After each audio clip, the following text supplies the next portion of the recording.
Dear friend, welcome to my YouTube channel Lakshya vision. आज की इस वीडियो में हम इकोनॉमी से संबंधित महत्वपूर्ण टॉपिक पर चर्चा करेंगे और हमारे टॉपिक का नाम है फॉरेक्स। किस पर चर्चा करेंगे हम? फॉरेक्स पर। Clear my dear friend? Forex stand for, forex की फुल फॉर्म होती है foreign exchange reserve. Foreign exchange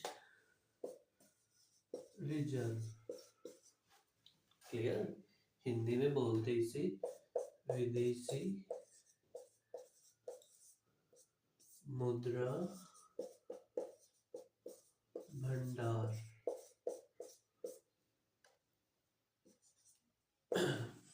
clear? कई लोग मानते हैं कि फॉरेन एक्सचेंज रिजर्व में सिर्फ और सिर्फ यूएसए की डॉलर मुद्रा को ही शामिल किया जाता है। ऐसा नहीं है। फॉरेक्स के 4 कंपोनेंट्स होते हैं। इसके कितने कंपोनेंट होते हैं? 4 कंपोनेंट होते हैं इसके, 4 होते हैं। First is a FCA, foreign currency asset. एक बार और, फॉरेन करेंसी एसेट। एक बार और, foreign currency asset. Second is gold. Second is gold. Third is SDR. SDR, special drawing rights. Special drawing rights. Fourth is a gold trench. Gold trench. Second is a gold trench. Clear? इसकी full form होती है foreign currency asset. Clear? विदेशी मुद्रा संपत्ति। विदेशी मुद्रा संपत्ति, gold, सोना। SDR stand for special drawing rights. Clear? तो याद रखना माय डियर फ्रेंड, फॉरेक्स में सिर्फ और सिर्फ केवल यूएसए की डॉलर मुद्रा को ही शामिल नहीं किया जाता है, बल्कि उसके अतिरिक्त और भी अन्य मुद्राओं को शामिल किया जाता है। और मुद्राओं के अलावा भी कुछ कंपोनेंट होते हैं लाइक गोल्ड, एसडीआर और गोल्ड ट्रेंच। जो फॉरेन एक्सचेंज रिजर्व है या किसी भी देश का जो विदेशी मुद्रा भंडार होता है, इन्हीं 4 कंपोनेंट से मिलकर बनता है। फर्स्टली हम वन बाय वन कंपोनेंट पर डिस्कस करते हैं। सबसे पहले हम एफसीए, फॉरेन करेंसी एसेट पर चर्चा करेंगे। फॉरेन करेंसी एसेट में विदेशी मुद्राओं को शामिल किया जाता है। कौन सी मुद्राओं को शामिल किया जाता है? विदेशी मुद्राओं को। यूएसए, यूएसए की होती है डॉलर। केवल डॉलर को ही शामिल नहीं किया जाता है, बल्कि इसमें यूरो को भी शामिल किया जाता है। क्लियर? और येन को भी और पाउंड को भी। ये 4 करेंसी शामिल की जाती है फॉरेन करेंसी एसेट में। Clear my dear friend? और हमारे फॉरेक्स का जो सबसे बड़ा जो कंपोनेंट है वो एफसीए है, फॉरेन करेंसी एसेट से। क्लियर? बल्कि ये हमारे पूरे फॉरेक्स का 90% है। पूरे फॉरेक्स का जो सबसे अत्यधिक कंपोनेंट, सबसे ज्यादा कौन सा है? एफसीए, फॉरेन करेंसी एसेट है। और फॉरेन करेंसी एसेट्स में 4 मुद्राएं शामिल होती है, डॉलर, यूरो, येन और pound. Clear my dear friend? ठीक है? और फॉरेन करेंसी एसेट में भी सबसे ज्यादा डॉलर मुद्रा को हम शामिल करते हैं। मतलब फॉरेन करेंसी एसेट का 55% आपका क्या होता है? डॉलर होता है। सेकंड होता है गोल्ड। गोल्ड मतलब सोना। एसडीआर। एसडीआर क्या होता है? वैसे तो जब मैं आपको इंटरनेशनल ऑर्गेनाइजेशन के विषय में बताऊंगा ना, जैसे वर्ल्ड बैंक, आईएमएफ, इनके विषय में जो हम चर्चा करेंगे, वहाँ एसडीआर फिर आएगा। मैं वहाँ फिर से एक्सप्लेन करूंगा डिटेल से। लेकिन यह फॉरेक्स में आया है तो यहाँ पर डिटेल से बात कर ही लेते हैं, आई मीन संक्षिप्त में कर लेते हैं। SDR stand for special drawing rights. Clear? ये इस इसको जो है आईएमएफ द्वारा जारी किया गया था 1969 में। 1969 में आईएमएफ, आईएमएफ की फुल फॉर्म होती है इंटरनेशनल मॉनेटरी फंड। ये कोई मुद्रा नहीं होती है। क्लियर बात? और ये जो एसडीआर होती है, आईएमएफ की एक मुद्रा इकाई होती है। एफडीआर आई एसडीआर का सीधा सा मतलब है, इसको मैं एक एग्जांपल से समझाता हूँ आपको। मान लीजिए आप एक कोई स्कूल में हो या किसी कॉलेज में हो और आपको पैसे की बजाय कुछ टिकटें दे दी जाए कि भाई ये टिकट लो और इस टिकट को दिखाकर कैंटीन में आपको जो भी कुछ खाना हो वो खा लेना। क्लियर? तो आप जैसे ही कैंटीन में जाते हो तो कैंटीन वाले को वो टिकट दिखाते हो, वो टिकट देख के आपको खाने का सामान दे देता है। क्लियर?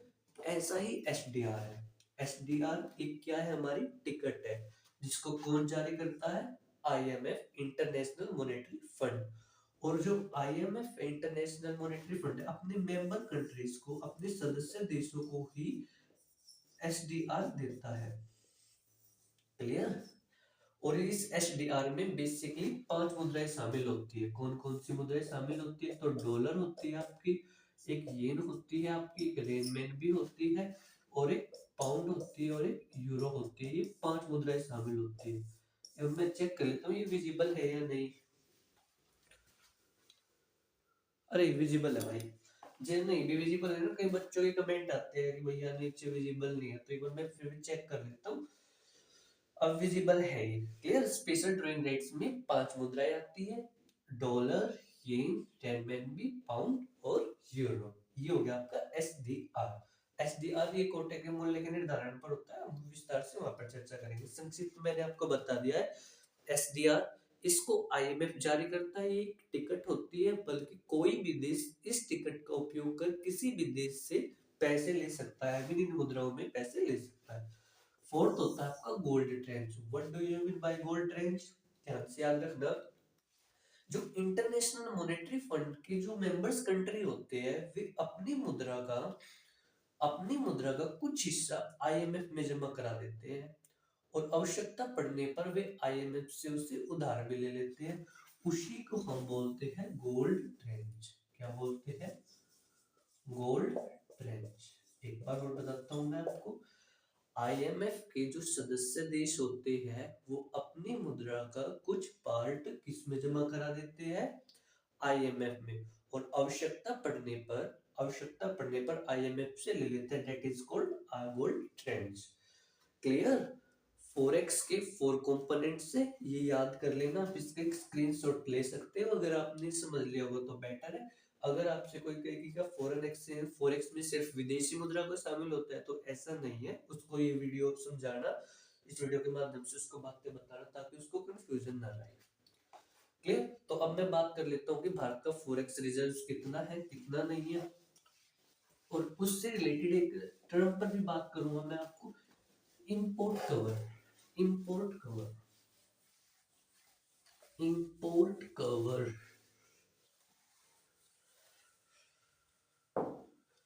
देखो पिछले वर्ष आई मीन 2025 में जो भारत का जो फॉरेक्स था वो 625 बिलियन डॉलर था। क्लियर? अगर मैं इससे भी ऊपर जाऊं, सितंबर 2024 में भारत का जो फॉरेक्स था वो लगभग 700 बिलियन डॉलर था, जो कि सबसे ज्यादा था।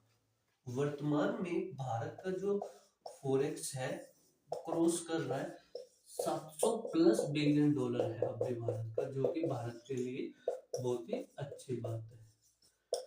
क्लियर? किसी भी देश के लिए फॉरेक्स क्यों आवश्यक होता है, याद रखना, जो फॉरेक्स का जो संरक्षक है वो रिजर्व बैंक ऑफ इंडिया है। कस्टोडियन कौन है इसका? Reserve bank of India. Clear? अब किसी भी देश के लिए फॉरेक्स की क्यों आवश्यकता होती है? आवश्यकता क्यों होती है? देखो बहुत वैसे तो बहुत अत्यधिक कामों में होती है। जैसे हमें किसी भी देश से कुछ गुड्स एंड सर्विसेज का क्या करना हो, इंपोर्ट करना हो। क्लियर? फॉरेन सिक्योरिटी में इन्वेस्टमेंट करनी हो, और तो और रुपीस की डीवैल्यूएशन और इवैल्यूएशन, या रुपीस का जब डेप्रिसिएशन होता है, या रुपीज का एप्रिसिएशन होता है, इनको कंट्रोल करने में भी फॉरेक्स महत्वपूर्ण भूमिका संपादन करता है। अब ये टर्मिनोलॉजी क्या है, ये वैसे अपने आप में एक टॉपिक है, जब हम इस टॉपिक पर आएंगे वहां से विस्तार से बताएंगे। क्लियर? तो मैं आपको एक टर्म बता रहा था, इंपोर्ट कवर। क्या बता रहा था? इंपोर्ट कवर, उसको ध्यान से समझिएगा, इंपॉर्टेंट है नाम से ये, इंपोर्ट कवर। ये क्या होता है? इंपोर्ट कवर हमें उन महीनों की संख्या को बताता है जितने महीनों का भुगतान, मतलब जितने महीनों के लिए हम आयात कर सकते हैं अपने फॉरेक्स का उपयोग कर। मतलब अगर इंपोर्ट कवर 8 है, इसका मतलब क्या है कि हम 700 बिलियन डॉलर का उपयोग कर 8 महीने तक अन्य कंट्री से क्या चीजें, गुड्स एंड सर्विसेज को इंपोर्ट कर सकते हैं। एक बार और बताता हूं मैं, इंपोर्ट कवर उन महीनों की संख्या को बताता है जितने महीनों का जितने महीनों को हम अपने फॉरेक्स का उपयोग कर गुड्स एंड सर्विसेज को इंपोर्ट कर सके अदर कंट्री से। क्लियर? इसका एग्जांपल है फॉरेक्स अपॉन में एक महीने का औसत आयात, औसत आयात। क्लियर? जितना हमारा हमारा फॉरेक्स है, लेट्स सपोज हमारा फॉरेक्स है 500 बिलियन डॉलर, और हम एक महीने में इतना करते हैं, तो कितना आ गया मेरे पास? 50। मतलब क्या है, हम अपने 500 बिलियन डॉलर के फॉरेक्स का उपयोग कर 50 महीनों तक अदर कंट्री से गुड एंड सर्विसेज को इंपोर्ट कर सकते हैं। क्लियर? इंपोर्ट कवर हमेशा याद रखना, किसी भी देश के लिए जो इंपोर्ट कवर होता है 3 महीने से अत्यधिक रहना आवश्यक होता है, अच्छा माना जाता है।